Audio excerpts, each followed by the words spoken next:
तुझ्या वार भावार कणा मराठीचा तू कैवारी जी,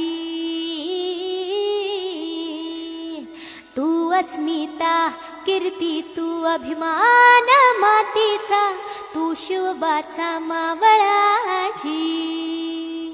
हे नव्या युगाची पहाट श्वासात नवनिर्माण लहरून देऊ राजी।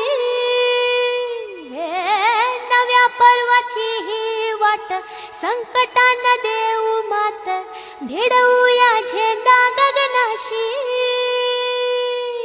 मोठी लढाई लढू मातीसाठी गड्या, मनगटात जोर लावून। दाटला जरी अंधार एकजूट होऊ आज, दिवा तेऊ ते